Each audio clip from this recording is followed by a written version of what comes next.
बात करते हैं। मैं बताता हूँ जातवाद का दर्द। हाँ, हम लोग कर रहे हैं ना, हम लोग कर रहे हैं। आप भी नहीं कर रहे, जो आप बैनर पे लिख हाँ, रहे हैं, उसके मुद्दे पे देखिए हमारी मांगे क्या क्या है उस पर बता दें। जातीय आरक्षण खत्म, हाँ एकदम खत्म होना चाहिए आज।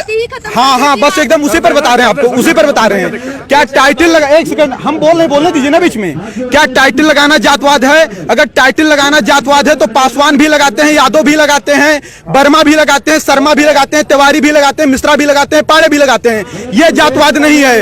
आज एक तरफ हमारा अगर निमंत्रण होता है, भोजन करने के लिए जाते हैं बफर सिस्टम में, भोजन किसने बनाया क्या पूछते हैं, हमारे बगल में किसने रोटी उठाई क्या पूछते हैं, हम साथ में भोजन करते हैं, किसी की जात नहीं पूछते।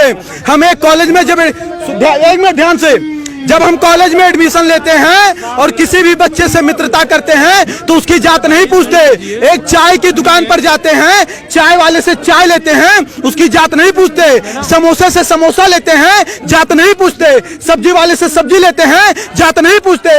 लेकिन जब हम सरकारी काउंटर पर फार्म भरने जाते हैं तो हमारी जात पूछी जाती है। हम पाड़े हैं तो 500 देंगे और हम पासवान है तो 50 रुपया देंगे, फिर चाहे पापा देंगे, फिर चाहे पासवान रामविलास पासवान का लड़का हो और फिर पांडे चाहे मनरेगा में काम करने वाले का लड़का हो। जातवाद कौन कर रहा है? एक पूछना है तो पूछिए, आप पूछिए प्रश्न। क्या बेनिफिट होगा अगर ये खत्म हो जाएगा? देखिए बाबा साहब अंबेडकर ने कहा 10 साल के लिए रिजर्वेशन होना चाहिए। इस देश के चंद गद्दार नेता आज क्या कह रहे हैं कि आज 70 साल बाद बाबा साहब भी आ जाएंगे लेकिन आरक्षण नहीं खत्म होने देंगे। तो क्या वो बाबा साहब के सिद्धांत पर चल रहे हैं? कभी पाड़े तिवारी मिश्रा ठाकुर साहब अग्रवाल बनिया को नहीं देखा होगा कि वह दलित समाज को जात के आधार पर गाली दे। आप मुझे बताइए, भारत समानता का अधिकार देता है सबको, फिर भी वो जात के आधार पर पंडित जी बभनवा ठकुरवा कह करके 500 गाली दे, उनके खिलाफ कोई कानून नहीं है। उनकी बकरी हमारे खेत में चली जाए हमको डांट दे, जात सूचक शब्द के तहत जेल में हमको डलवा देंगे। ये हमारे साथ अन्याय है या न्याय है? अन्याय हमारे साथ कौन कर रहा है? आज कानून बनाए जाते हैं कि किसी दलित लड़की का आप गलत दृष्टि से पीछा करते हैं, किसी दलित लड़की का आप गलत दृष्टि से पीछा करते हैं तो आपके ऊपर कम से कम 1 लाख रुपए जुर्माना लगेगा, आपके ऊपर हर्जन एक्ट भी लगेगा। लड़की सामने जा रही है, हमें क्या पता कि वो दलित है कि सवर्ण है। दूसरी बात, अगर कोई सवर्ण लड़की का गलत दृष्टि से पीछा करता तो उसके खिलाफ ऐसा कानून क्यों नहीं होना चाहिए? ये भेदभाव हो रहा है कि नहीं हो रहा है?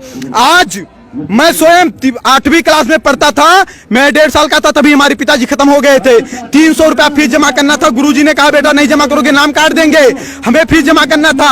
हमारी माताजी कर्जा रुपया लेकर के आई, जबकि हमारे मित्र राजेश आर्य थे जो कि 80 से आते थे, उनके पिताजी 500 रुपया दिए, उनका 200 पड़ा, हमारा 300 पड़ा। गुरुजी से मैंने कहा कि गुरुजी कर्जा मैं लेकर के आया हूँ, ब्याज पर मुझे रुपया देना पड़ेगा, 300 मुझसे क्यों लिया गया? उन्होंने बताया कि आप जनरल वर्ग से हो। मुझे पता नहीं था कि जनरल वर्ग क्या होता है। अब सोचिए आप, जातवाद की बीज कहां से पैदा हुई? हम उस आर्य के साथ बैठते थे, भोजन करते थे, खाना खाते थे, साथ में पढ़ने जाते थे। हमने जातवाद नहीं किया, लेकिन हम पाड़े थे इसलिए 300 रुपया लिया गया, हम ब्याज पर लेकर आए थे, भुखमरी के कगार पर थे, ये हमसे नहीं पूछा गया। जात के आधार पर तो शोषण हमारा हो रहा है 70 साल। आप बताइए, एक छोटी सी बात बताइएगा, भारत का संविधान कहता है, एक वहां देख के बोलो ना, भारत का संविधान कहता है कि अगर किसी का बाप 302 करेगा तो उसकी सजा उसके बाप को मिलेगी, बेटे को नहीं मिलेगी। सही कह रहा हूं गलत कह रहा हूं? अगर मैं किसी का मर्डर करता हूं तो उसकी सजा मेरे भाई को मिलेगी या मुझे मिलेगी? किसे मिलेगी? मुझे मिलेगी ना। तो सोचिए 1947 के पहले जो शोषण हुआ, ना शोषण करने वाले जिंदा हैं और जिनका शोषण हुआ ना वो जिंदा हैं। फिर उसका बदला 1999, 92 और 95 में पैदा होने वाले बच्चे से क्यों लिया जा रहा है? आज अगर 70 साल से सारे नेताओं के भाषण सुन लीजिए, क्या कहते हैं कि यह सरकार दलितों की है, पिछड़ों की है, शोषितों की है, वंचितों की है। फिर भी 70 साल से दलित दलित है, शोषित शोषित है, वंचित वंचित है। तो इसका जिम्मेदार सरकार है कि सवर्ण है? इसका जिम्मेदार संविधान है कि सवर्ण है? सवर्ण के ऊपर कैसे आरोप लगाया जा सकता है? हम नरेगा में काम करें, हम मजदूरी करें, हम ठेला लगाएं, लेकिन पंडित जी हैं इसलिए मुझे अच्छे स्कूल में एडमिशन नहीं मिलेगा, 90% लाकर मुझे फेल कर दिया जाएगा। क्या मुझे इस देश में न्याय नहीं मिलना चाहिए? और अगर न्याय देने की क्षमता इस देश की सरकारें नहीं रखती हैं तो खुल करके कह दें कि आप इस देश के नागरिक नहीं हो, हमारे मताधिकार भी छीन लें। फिर क्यों कह रहे हैं, हमारे वोट क्यों ले रहे हैं वो लोग? SC/ST एक्ट का 10 महीने जेल है। अब आप क्या मांग रख रहे हैं? अगर इन मांगों को नहीं माना जाए, हमारी मांग ये है कि देखिए एक समय था, एक कालखंड था जब जातवादिता रही होगी। आज जातवादिता नहीं है। यहाँ जितने लोग आए, मैंने किसी की जात नहीं पूछी, सबसे हाथ मिलाया, नमस्ते प्रणाम किया। आज कोई ऐसा नहीं करता। अंतरजातीय विवाह, आपको पता होगा कि भारत का संविधान कहता है कि 18 साल की लड़की हो जाएगी तो स्वेच्छा से शादी करने के लिए वह निर्णय ले सकती है कि नहीं है? तो अब शादी अंतरजातीय करना है कि जातीय करना है, वो लड़कियों के ऊपर निर्भर है। बाप उस पर दबाव नहीं बना सकता है, उस पर आप हम पर भी प्रेशर नहीं बना सकती हैं। और आपको बता दूं, अगर अंतरजातीय शादी करने से जातवाद खत्म होता तो अम्बेडकर की वाइफ भी ब्राह्मण थी, वो क्यों नहीं ब्राह्मण हो गए अम्बेडकर जी? वो दलित के दलित क्यों रह गए? रामविलास पासवान ब्राह्मण क्यों नहीं हो गए? वो दलित के दलित क्यों हैं? ये चंद लोग मलाई काट रहे हैं। आज गांव का गरीब दलित गोबर और मिट्टी में पड़ा है और दलित का मुद्दा उठाने वाले लोग मर्सिडीज से चल रहे हैं। उसके बाद उनका शोषण वो करते हैं। 22.5% दलितों का रिजर्वेशन, क्या उसमें कोई सवर जा सकता है? नहीं जा सकता। उसका लाभ कौन ले रहा है? दलित ही तो ले रहा है। अगर कहीं पर आरक्षित सीट आती है तो वहां चुनाव कौन लड़ेगा? दलित ही तो लड़ेगा, सवर तो लड़ नहीं पाएगा। फिर उनका अधिकार कौन खा रहा है? 56,000 करोड़ अनुसूचित जात के लिए और 39,000 करोड़ अनुसूचित जनजात के लिए ये जात के आधार पर बजट है। अगर जात के आधार पर ये बजट आए तो उन्हीं के जात के लोग खाए कि हम लोग खा लिए? फिर आरोप हमारे ऊपर कैसे लगाया जा रहा है कि हम उनका शोषण कर रहे हैं? ठीक है, और कोई बात हो तो बताइए।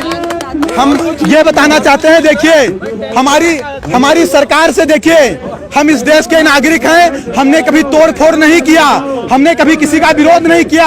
हमने, एक सेकंड बोलने नहीं दीजिए ना, 1 मिनट रुक जाइए, 1 मिनट रुक जाइए, कुछ बोलने दीजिए ना।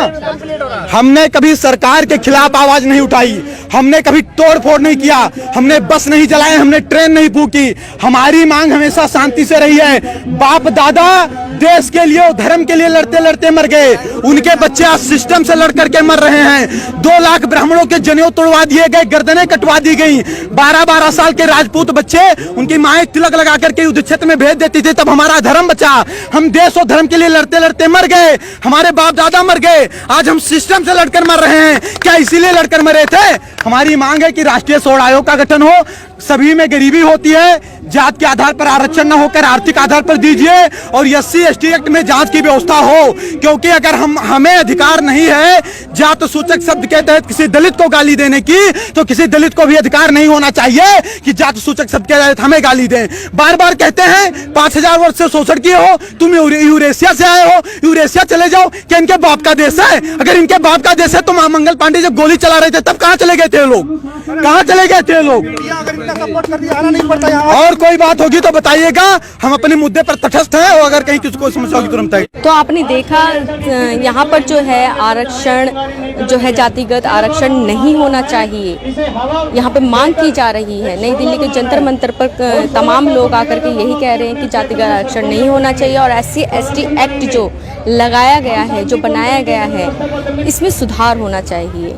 क्यों है कि इन सब चीज़ों को जो है सरकार इस पे सुनवाई करे, इस पे संज्ञान ले, जो ये मांग रहे हैं। और जेठेरी जी जो है रामलीला मैदान में उनका आमरण अनशन चलता रहेगा। जो इनकी मांगे हैं वह पूरी होनी चाहिए। इन्हीं मांगों के